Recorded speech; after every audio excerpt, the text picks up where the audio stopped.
Welcome to today's edition of Mental Health Matters. Today we're going to be talking about the benefits of laughter when being diagnosed with a mental health diagnosis. I have Crotty on the show today, and he is the owner of Comedy Sports with the Z here in Sacramento. Stay tuned.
Hey, Chris, thank you for being a guest on our show. I'd like to start off by saying thanks because I know people have a busy schedule.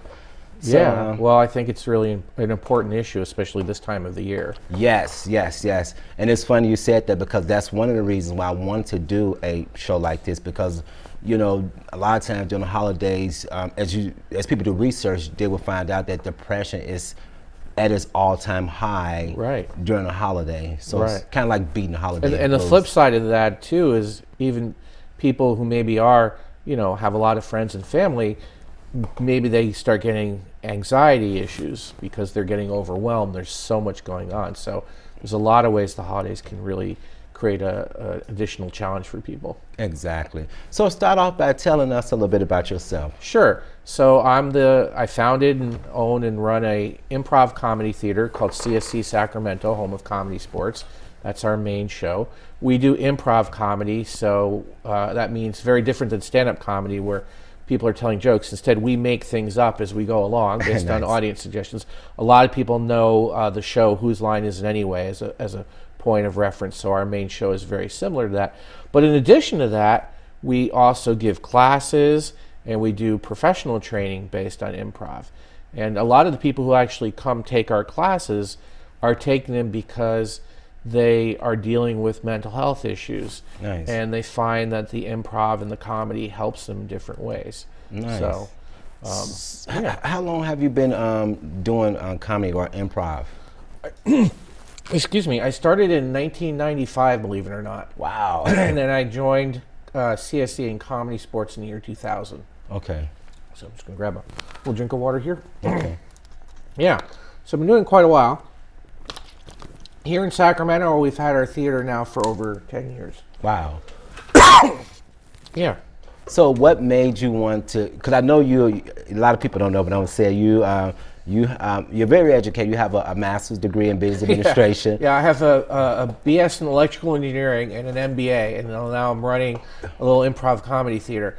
Yeah, I got into it by accident. Okay. So in 1995, I was working with someone, and I was new to San Diego, and I was looking for things to do, and she said, "Oh, you should take an improv class. I think you'd like it." And I took it, and I was like, "Where's this been all my life?" Oh, wow. And I was like, I think I'd been doing improv, just didn't know that people actually did it as an art form. Right. And so I kind of started doing more. I found different groups, and then when Comedy Sports opened in San Diego, I auditioned. I made that team. Nice. Eventually transferred to the San Jose team, and then eventually moved up here to start my own theater. Nice. So it was not something I envisioned necessarily doing full time, but that's kind of how it worked out. I mean, I still do some things here and there, but I try to spend as much time as I can with the theater because it's fun and it's interesting and yeah. And it's your passion. It's my passion, exactly. As somebody once said, it's my North Star, right? You want to move towards your North Star. So nice. Do you think that if you would have found that passion early on while you was in school, do you think your degree choice would have went? Oh yeah, I mean it's funny you say that because I got into improv relatively late in life. So a lot of the people I work with, my performers, my team, they're much younger than me, right? Some of them are right out of high school, some of them are right out of college or in college, so they're much younger. So yeah, I think it might have. I almost changed my major was when I was an undergrad to psychology, which would have been maybe a little bit closer. Right. But it's interesting you asked that because who knows, right? But Yeah. it's interesting getting into something so late. Nice, nice. So let's dive into our topic of the day. So, what are some of the benefits or physical benefits to laughter? Yeah. So let's first talk about the physical benefits because that's always a good foundation for mental health is having good physical health. Yes. There's been a lot of research on this. The first thing they've known is they sometimes call when you laugh a lot. They say it's like doing almost like a little intense burst of exercise. Yeah. Your respiration rate increases, your blood pressure goes down, your arteries actually loosen up, and your blood flow increases. Nice. So it's very healthy in that respect. Your muscles, they've measured muscles relax when you laugh. So it's almost like getting a massage or something like that. And then this is the one that's really amazing. They've studied immune response, and they found that certain parts of the immune system, specifically T cells, will actually increase and activate through laughter. Nice. So when you laugh, you're actually boosting your immune system. Okay. Which is just, when you think about it, it's incredible. So, Yeah. So there are, before even get into the mental health aspects, there are a ton of physical aspects that are just amazingly good for you. So. Yes, yes. So, have you? I'm just curious because you kind of early on you said that you have hired people or worked with people who have had mental diagnoses. Yeah. Kind of tell me a little bit about your personal experience watching them as they dive into improv. How did you mentally see them benefit from that, so to speak? I think in one way it helps is when you do improv, you have to deal with things as you go along, and you have to be very present. Yeah. So when you're present, you might not necessarily get caught up in bad thoughts. Okay. Right. My own self about when I first moved to the Bay Area in the early 2000s, I was having some anxiety issues, and I would get what I called, and I guess the therapist called, catastrophic thought chains. Okay. I'd be worried, oh my God, this is going to happen, and this is going to happen, and when you're in the present doing improv, you're not going to do that because you're focused on what you're doing. Exactly. Another way it helps people, I've heard from some of my performers who've talked about this, is it puts things in a different light. Yeah. It shifts perspective, right? It kind of gives you permission to make fun of scary things. Yes. And help you and maybe make you feel, okay, this is going to be okay, and I can get through this. And so, I mean, I've had people on my team who've talked to me about the fact that they're bipolar, or that they have a lot of anxiety. I've heard a few people say improv literally saved my life, in their opinion. That's awesome. So I'm happy that it's helped them. And then I think just as a general resilience, because when you're doing improv, you never know what's going to happen. And so you become very resilient and able to handle situations that might come up. Yeah. And then another thing is improv helps you make connections, because unlike, say, stand-up comedy, you're not doing it by yourself. Right. You're always working with teams and partners, and you learn to work with people. And I think people can carry that over into their lives and realize, okay, there are people there.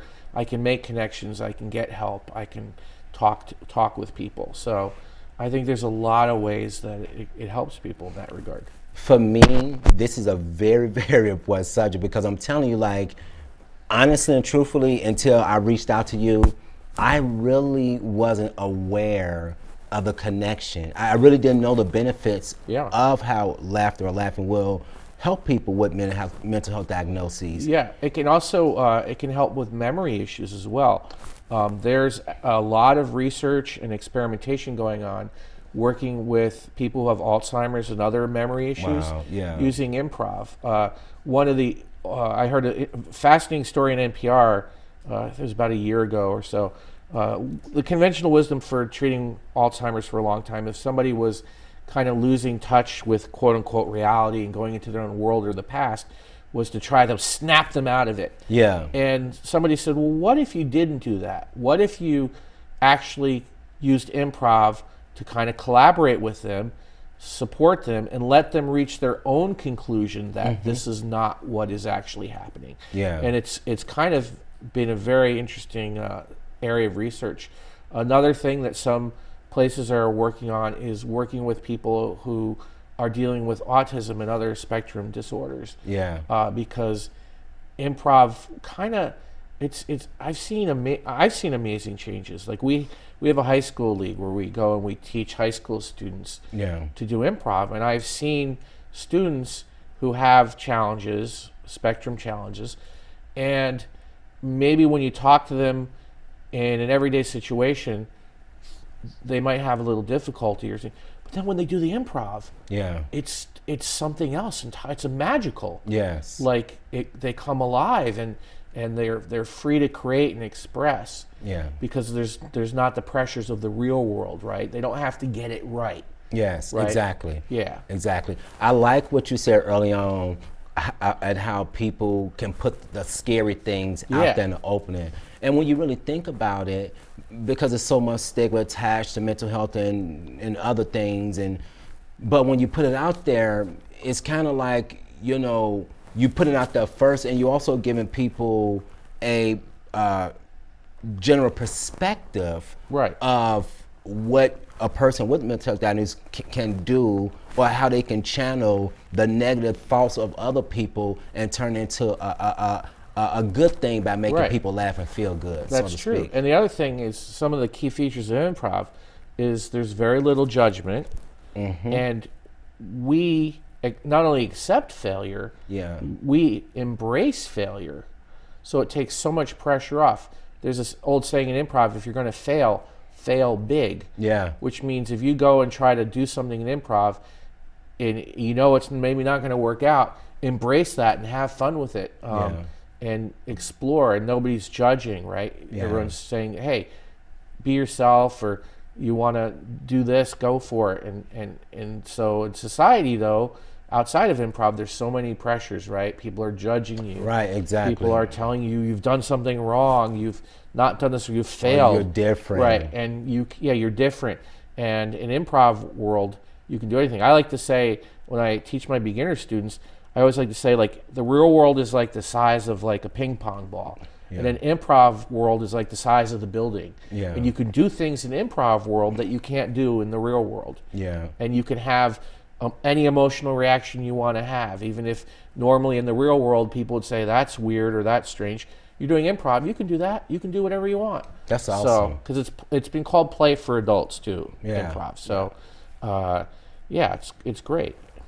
I kind of see the way you explained it early on, talked about how, unlike stand-up comedy, improv gives you a chance to connect with other people. And so for me, that's huge, especially with people who potentially may have a diagnosis, because it can connect them with their peers. You're not alone. You kind of get that help. And so to me, that's important for people who's in that arena, so to speak. Yeah, one of the reasons I hear a lot from students that they take improv is they have what we might call, for lack of a better word, social shyness. Yes. They don't feel comfortable in social situations.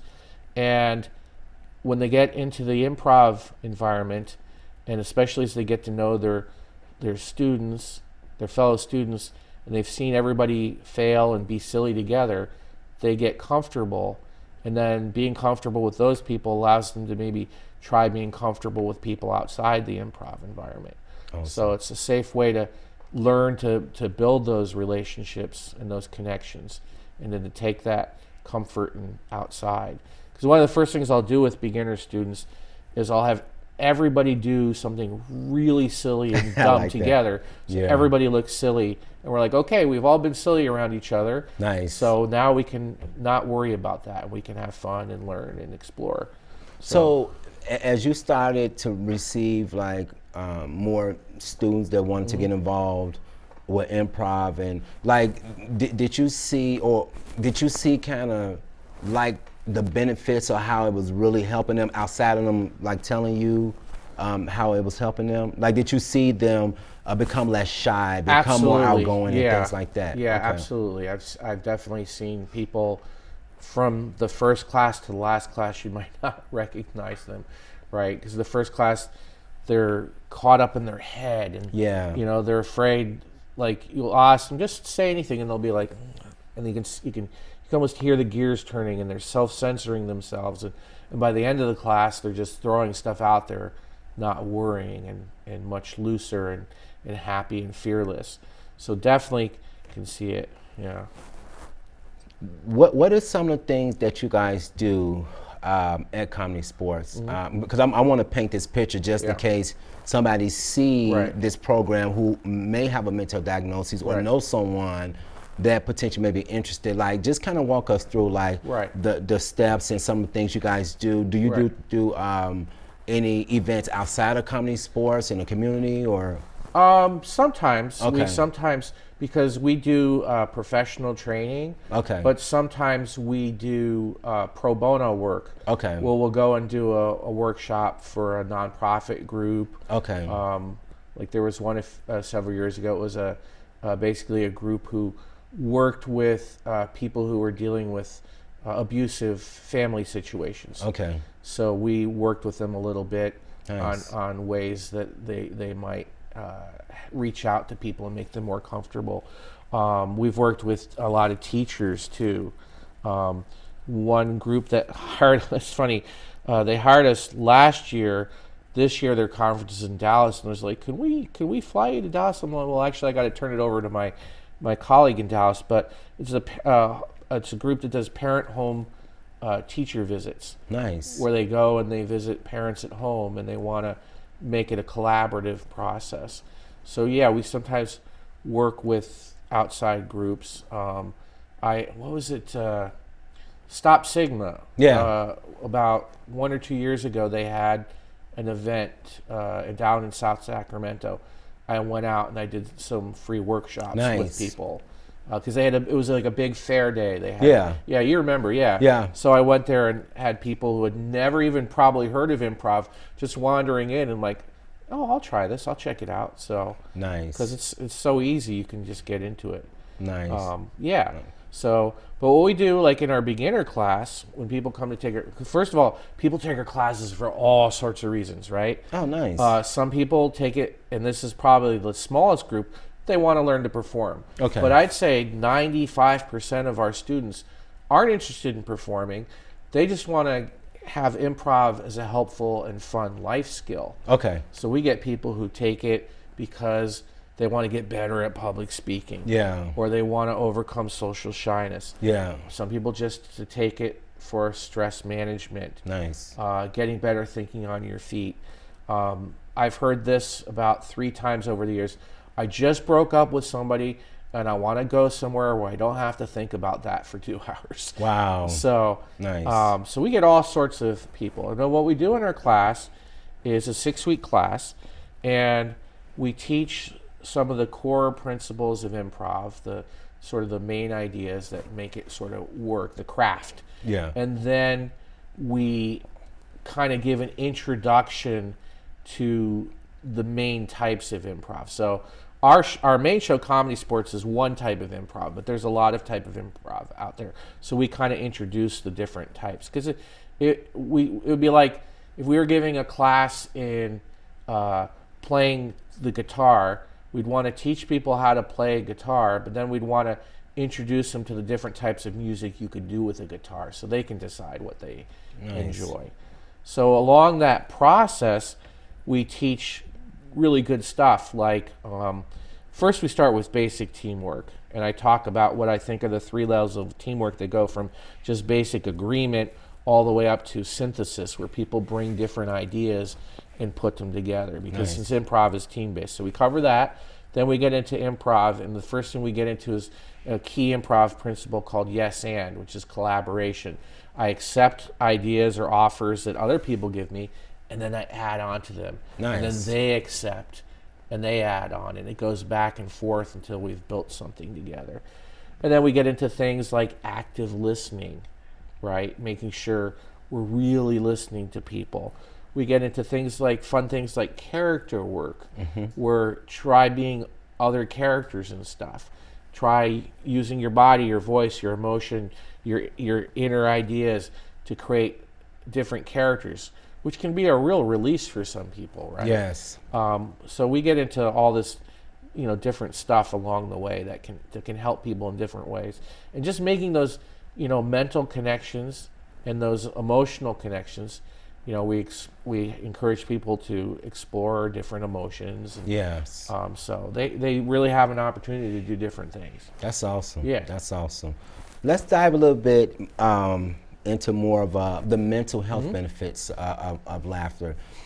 And as I was doing my own research, I started thinking about several. I'll just give you a scenario. Right. I remember specifically one situation. I had a strong disagreement with somebody, and this particular person, after the disagreement was over with, they kind of just started acting silly and doing something funny. Right. And it inwardly, immediately, the anger left. Yeah. But me being stubborn, I grabbed the anger back, and I wanted to hold on to it because I still want to be upset. Right. But the person continued to act silly, and then it just caused me to just let it go and let go the issue and focus more on feeling better by laughing. Yes. Yes. It allows you to shift perspective. Yes. Or how you're viewing the situation. Yeah.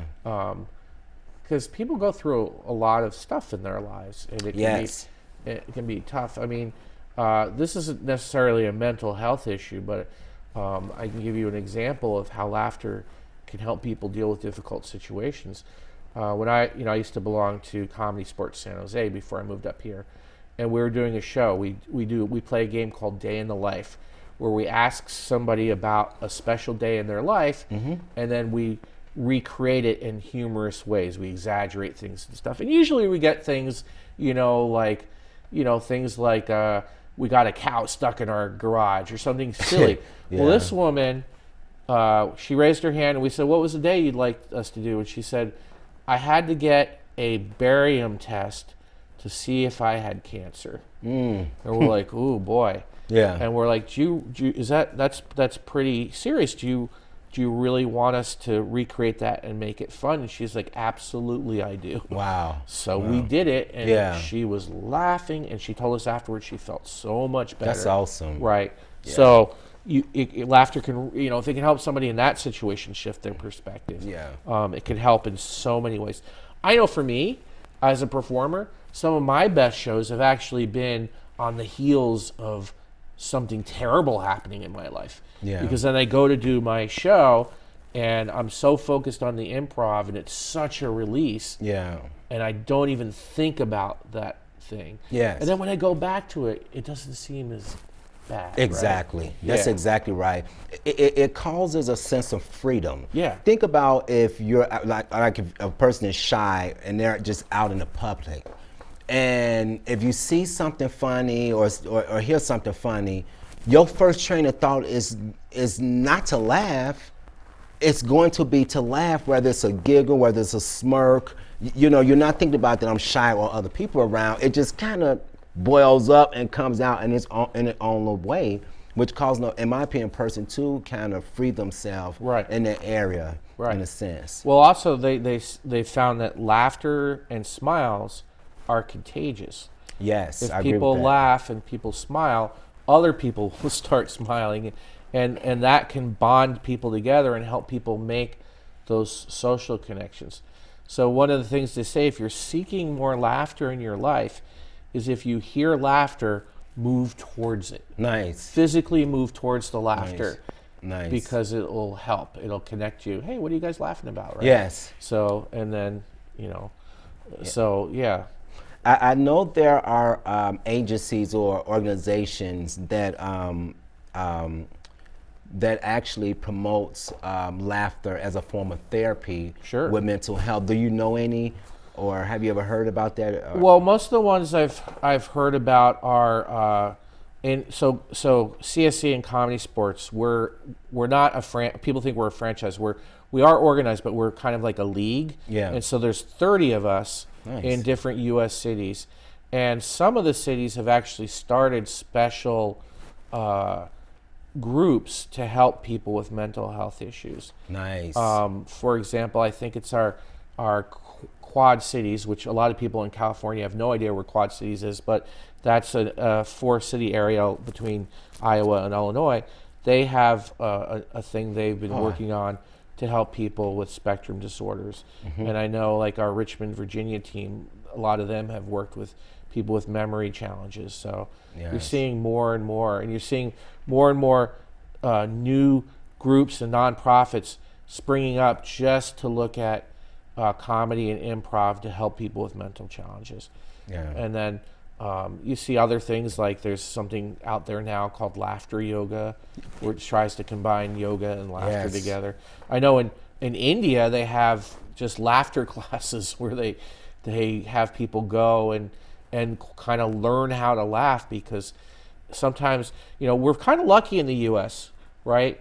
We're a very laughter-rich culture. That's not necessarily true in other countries, right? So I always get excited when I hear about improv and comedy being started in countries that you would maybe not even think about, right? Yeah. Like we got once a group that was trying to explore the possibility of opening a Comedy Sports in Afghanistan. Oh, wow. Now, it didn't happen, but still, the fact that there were a group of people there who are trying.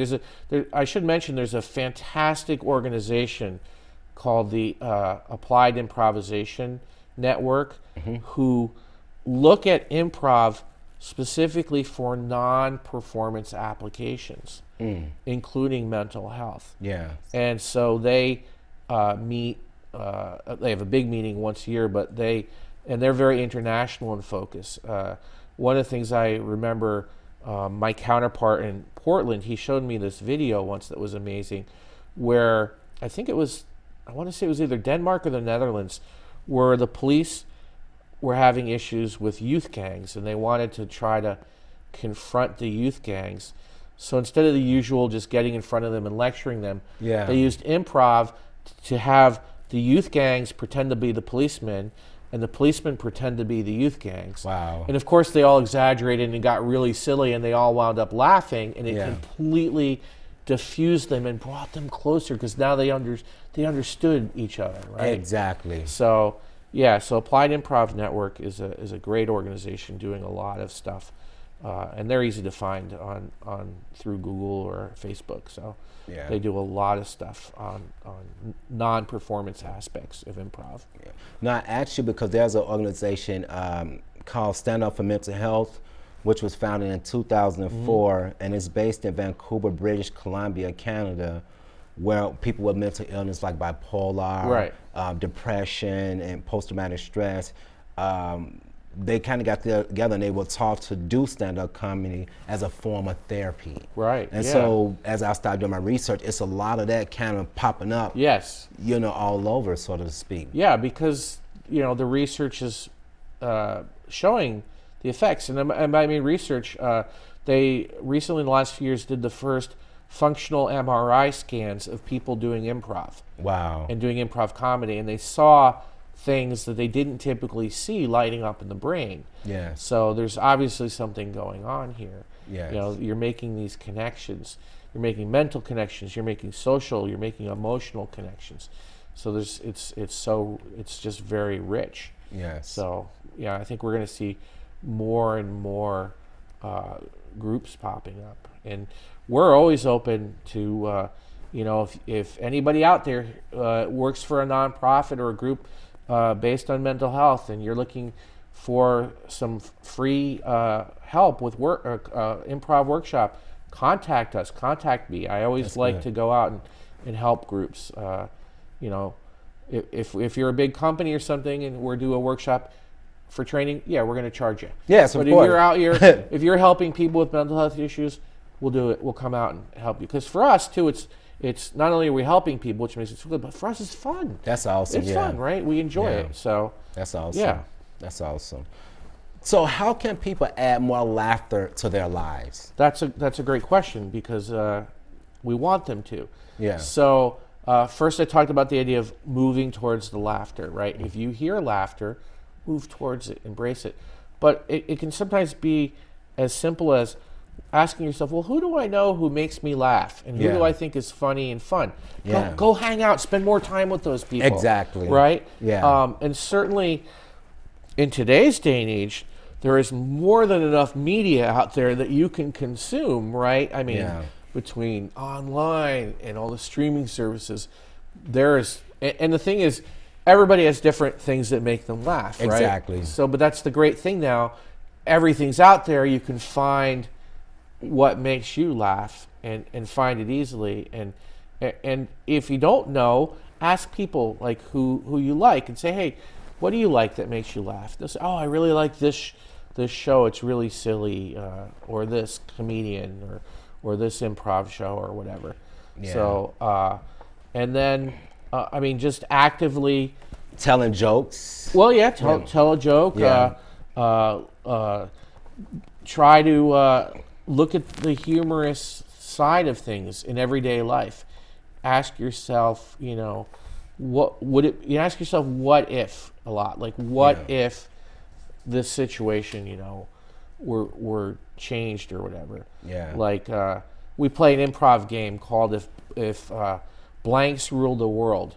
And it came about because I was probably like 15 years ago, 20 years ago, UPS ran a commercial where they showed what it would be like if UPS ran the schools. Mm-hmm. And so they were tracking all the kids and making sure the kids got to school. And we came up with this improv game. Well, what would happen if you got like 3 things from the audience? Like let's say you got construction workers, and you got cheerleaders, and you got football players. And then you got 3 situations like the airlines or a chiropractic office or an ice cream shop. And you said, what would it be like if football players ran an ice cream shop? Huh. Right? And if you think about that, it can be pretty funny. And you start asking yourself, well, what would that be like, right? Yeah. They maybe the quarterback would throw you your ice cream, and you'd have to receive it on the cone, or you start Nice. thinking of things, Yeah. right? Yes. What if cheerleaders ran chiropractic offices, Yeah. and you're thinking like, they start doing cheers every time your spine is put into alignment. Yeah. So you just ask these situations as you go through life. Yeah. And you start thinking of silly things, right? Yes. And then, of course, keep your eyes open there's silly things around us all the time. Yes, exactly. I know for myself, and I've always been like this, I've always preferred to be around people who have a sense of humor. Yes. Just, a matter of fact, I was a class clown in high school, and I just do. I often find myself on YouTube looking at different comedians and looking for different things that make me laugh, and this is almost a daily thing for me, because laughing for me, it brings happiness, it brings joy, it brings a sense of peace. Yeah. And so when things are going on, I can just kind of escape whatever and kind of, make myself feel better by enjoying a good laugh. Exactly. People often guess my age, usually 10 to 20 years lower. And I'm not going to say what it is, but they guess often much lower. And they say, why? And I say, well, I laugh a lot. It just makes me feel young and feel good. And, I don't think I get as many stress points. You definitely look a lot younger than what, for sure.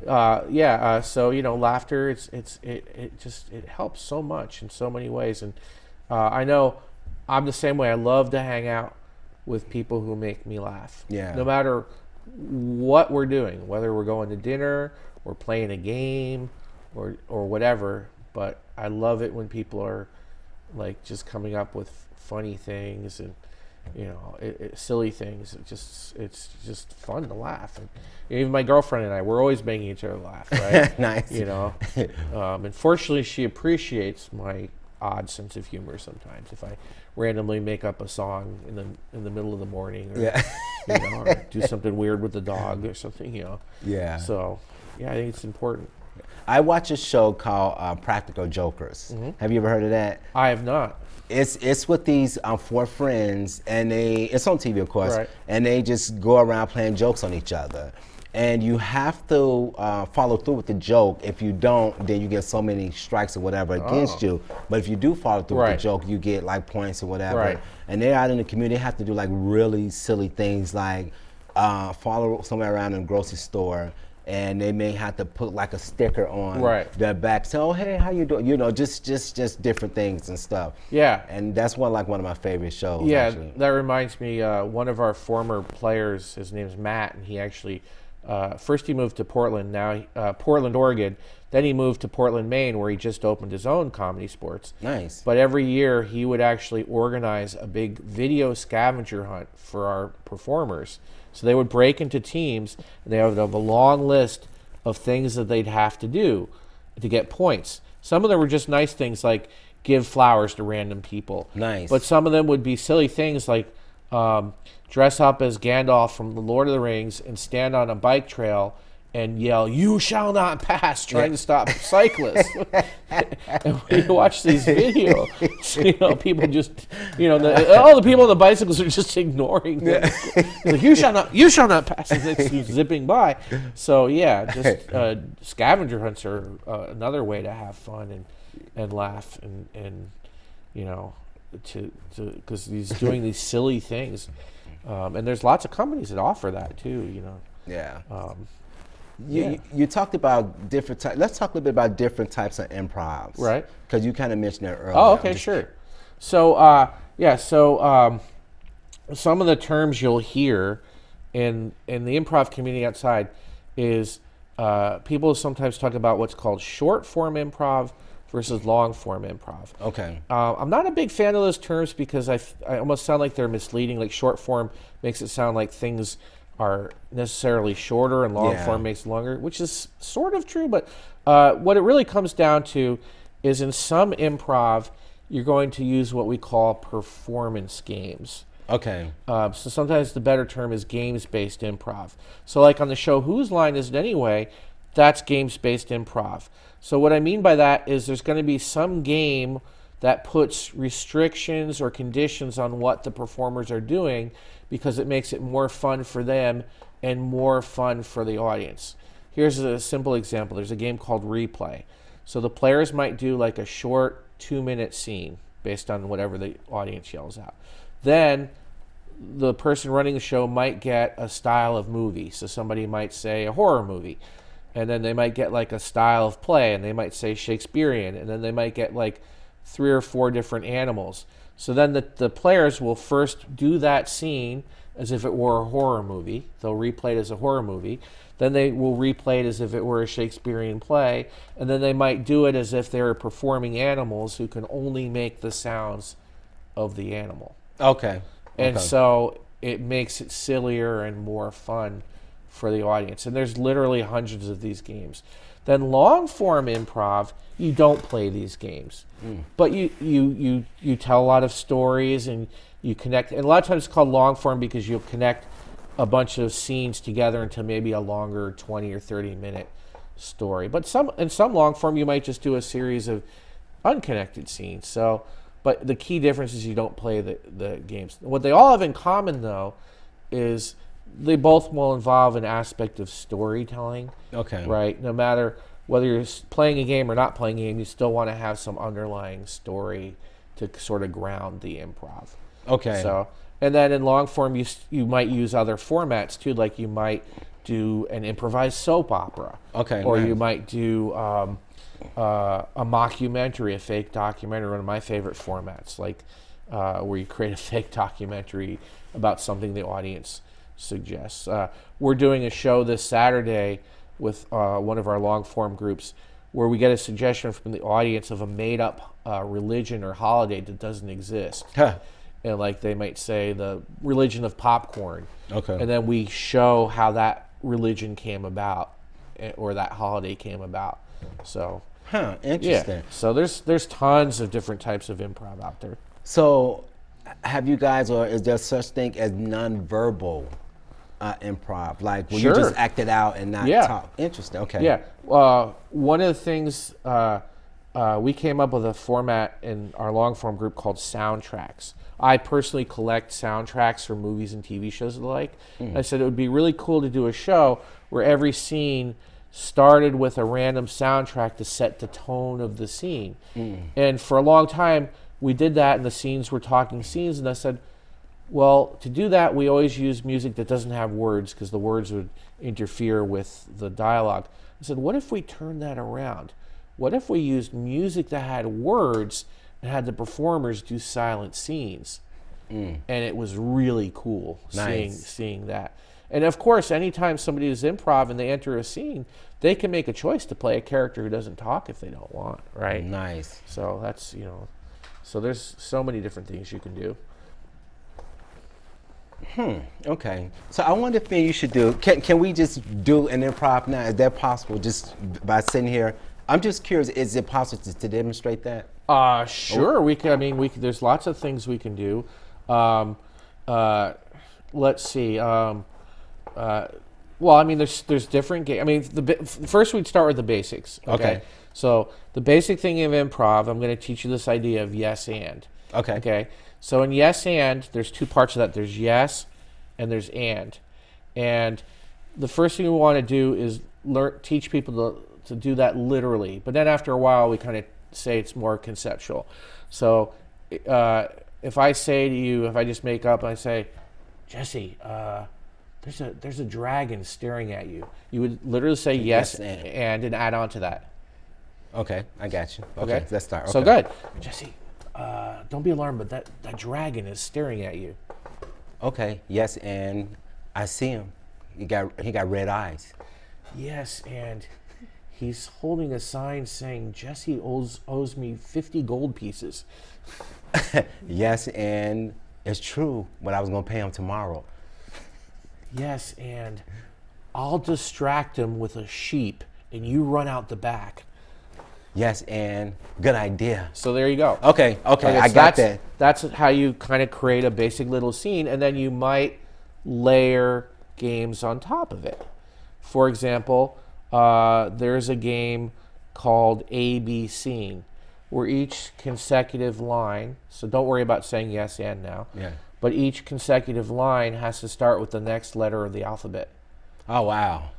Yeah, that's definitely the next level. Yeah. Right? So if we did that, let's say I started with, I just said, hey, my friend is throwing a beach party and I think we should go. Now your line would have to start with the letter I. Okay, give me some insight. Just know one thing about my friend. She doesn't like when people look her in the eye. So now you'd have to start with K. Okay, is your friend named Katie? No, you have to start the sentence with K. Oh, okay. So the first word would have to be K. Katie, is she really like that? Let me tell you, she once punched a guy who looked her in the eye. Okay. So you see, so these little games make it more fun for you and the audience. Like we play a game called Advice Panel, where the performers will get suggestions of like an animal or an object or a celebrity or a historical figure, and then you have to give advice as if you were that thing. Okay. So if I said, Jesse, you're a plunger, and you have to give advice as if you were a talking plunger. Okay. Right? So, or you're Ariana Grande, you have to give advice as Ariana Grande, right? So it's fun, right? Yes. These games are fun. And then in long form improv, we don't play these games. Okay. But we use other formats to make it interesting. Like another thing we're doing in our show this Saturday, our long form show, is we do it every Christmas in this group, is we did a Secret Santa. Nice. And so we give each other gifts. We talk for about 30 seconds why we picked this gift for the person. And then we use that material as inspiration for a series of unconnected scenes, like what we call a montage of scenes. Nice. So yeah, there's yeah. So, how do people get connected with you guys and find out about you guys? Okay. Well, the easiest way is to visit our website, which is cszsacramento.com. Okay. And that has like a description of our shows, our classes. It has videos about our classes, including testimonials from people who have taken our classes and why they took the classes. And so it has, you can buy tickets. You can do all that. It has a little promo video about our main show. Nice. So our main show, Comedy Sports, is every Friday and Saturday at 8 o'clock. Okay. Unlike a lot of comedy shows, that show is literally for all ages. So Nice. kids to grandmas and everything in between can come. And people say, well, is it about sports? We say, no. So what Comedy Sports means, we like to say it's comedy played as a sport. Okay. And so there's two teams who compete for audience points and audience laughs. So the audience gets to yell at suggestions, and we play audience volunteer games. So if somebody says, this stuff sounds fun, I'd like to try it, you can come to a show, be an audience volunteer. Yes. Yes. Yes. And then we have other shows at 10 o'clock that are different shows that are also for the more grown-ups in content. So, and then, we give the classes. Our next class starts January 7th. Yes. It's on a Monday night. It runs 6 weeks. We offer discounts for teachers and students. We also offer scholarships for people from underrepresented communities. So if somebody from an underrepresented community wants to take the class but they don't have the means, talk to us. We'll get you a scholarship. You know what? I really like that idea, and I want to see if I can actually, because really just even like when we just did that role playing stuff, I was so nervous on the inside. But just that little bit of time, I started to get comfortable. Yeah. Just as and you had the pressure of doing it on a television show exactly. versus a nice, comfy room with nobody watching. Right. So, Exactly. So I know that this stuff works, which is why I asked you. Kind of let's just do this role play. But would you be open, like specifically, like if people? Because I know a lot of times, I don't know how, well, I shouldn't say that. I'll ask you afterwards. Okay. Like that, because I don't want to put you on the spot. Well, we like to say we're open to anyone because we like to say improv is for everyone. Okay. So, Okay. Our classes, the only thing is our classes are for adults. We don't do any kids classes right now just because we found it so tough to schedule with kids. Their schedules are, they're so crazy. So adults meaning 18? 18 and over for the Okay. classes. So, but yeah, we love to have, we love to also foster diversity because improv as an art form traditionally, historically, has skewed towards white males. Yeah.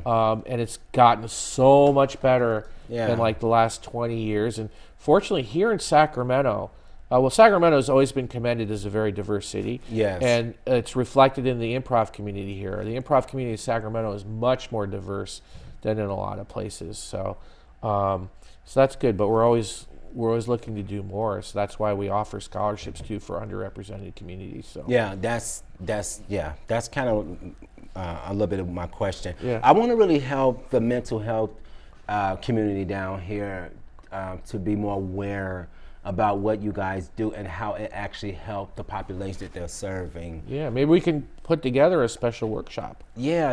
I'm gonna kind of reach out to some people and see would they be open to that. Because it's really about helping people and really breaking the stigma too. Yeah. And hoping that people can get better and just really educating other people about mental health and Yeah, and diagnosis it's funny, and one thing we didn't really talk about a little bit is we have guests who come to our show repeatedly nice. because it helps them with their mental health. Oh, nice. So we've talked a lot about people trying it and performing it, but we kind of skipped and forgot that there are people who go to watch it because it's someplace they can go and laugh and release. So we have like some regulars who come who, they've talked to me about their mental health challenges. For them, it's a real help, right? It's helped them a lot. Nice. Especially when things get really stressful, like if somebody might lose a job or something bad happens. It really does help you. I mean, two of our performers last night, their apartment ceiling over their bedroom collapsed due to a leaky roof. Wow. And it's a horrible thing to deal with. Yeah. But being improv performers, they're much more resilient to dealing with problems and situations that arise. Yeah. So yeah, it's so we a lot of our guests, you know, if they come to celebrate like birthdays, anniversaries, but they also come sometimes when things are not going well because they need a laugh. Okay. I always remember one of the shows I'll never forget was after the World Trade Center disaster. When the first show we did after that, people asked us to do a show in San Jose because they needed a laugh. That's good. Yeah. They needed a laugh. So people sometimes need a laugh in situations like that. So you guys normally perform at your location? Yes. And the doors is open for people to come and see? Or? Yeah. Okay. So our public shows are Fridays and Saturdays at 8 and 10. Oh, okay. The main show is Comedy Sports at 8 o'clock, and then the other shows are at 10 o'clock. I always say people, start with the 8 o'clock show and then maybe check out some of it. Because if actually they come to the 8 o'clock show, they can stay for the 10 o'clock show for free. Okay. Assuming they're over 13, 15, because those 10 o'clock shows are a little more adult. Okay. Yeah. And our theater is right near the intersection of Arden and Howe. Okay. We're not in Howe by Arden Plaza. That's the Punchline. That's a stand-up comedy club. We're actually on the other side of Howe. There's a building, sort of, if you're on Arden, it's behind, there's an Arby's right there. Or if you're on Howe, there's a plaza that's got Round Table. We're in the building behind that. So it's very easy to get to. Yeah, and we're there. That's where we do our classes too. And then, as I said, we also do professional training too. People will hire us to go out and do professional training. Again, we call it applied improv. Okay. We've worked with companies, Amazon, Intel, Apple, Kaiser, Deloitte Consulting, Nice. and all different types of things. One company which sells high-end real estate services over the phone hired us to help train their salespeople to be better listeners. Nice. Kaiser was having a group wanted their trainers to connect better with people when they went out to do training. So there's a lot of things you can do with improv besides just going out and entertaining people. Nice. So how much are your classes normally? Our classes are pretty. I think they're pretty reasonable. They're $120 for the 6-week class, or $80 if you're a teacher or a student. Okay, nice. So, yeah, nice. And sometimes we run some discounts. Like we just ran. Everybody runs their Black Friday, Cyber Monday. We actually offered a bunch for half price, but those got snatched up pretty quick. Nice. Especially the New Year's. Our classes tend to get very popular in New Year's because people want to go out and try new things. So do you guys normally do like a New Year Eve shows or things like that? We don't really do a New Year's Eve show because there's so many other things going on. And plus it's nice to give our performers a break too. We typically take that night off. Unless it falls on a Friday or Saturday, then we might do it. Okay. What about, how much does it cost to come and see you guys shows? Oh yeah, our tickets are at the door are $14 for adults, That's really $12 good. for student, senior, and military, and then if you actually buy online in advance, you can save $2. Okay. We have a frequent fan program because it's an improv. Every time you come back, it's different. So we give people like a stamp card. And so people will fill up their stamp card and get free tickets. Because we'll get people who come back several times a year. We just had somebody buy an annual pass. Oh, nice. We offered some special annual passes for $90. They can come to every show for a year. Yeah. We made only 5 of those available because it's such a great deal. So people, it's very affordable. The shows are about 90 minutes for the comedy sports show. Oh, nice. About an hour for the 10 o'clock shows. Okay. So. Okay. Yeah. The reason why I asked you all that, because I really wanted the people who watch this program to really have an idea of the cost and just the times of the show. But specifically for those who are having mental challenges, who may not be interested in actually taking a class, but interested in coming out and watch the show. I think it's really, really good how you're being used to help people in the community with mental health diagnoses. And I really do hope that things continue to prosper for you in that area, because it's a long journey we have ahead to break the stigma. Right. And to me, this is a very unique way of educating and helping the mental health community. Yeah. Well, one step we took last year, it's still taking a little bit of work though, is we're trying to convert actually our theater to a nonprofit. Okay. Nice. And by doing that, it would allow us to maybe go after some grants that would allow us to go and do more things for the community for free. So. Okay. Yeah. Well, we've run out of time. All right. And that's it for today's edition of Mental Health Matters. If you enjoyed this particular show, if you would like a DVD copy of this particular show, or if you would like to be a guest on our show, please dial 916-366-4600. Thank you.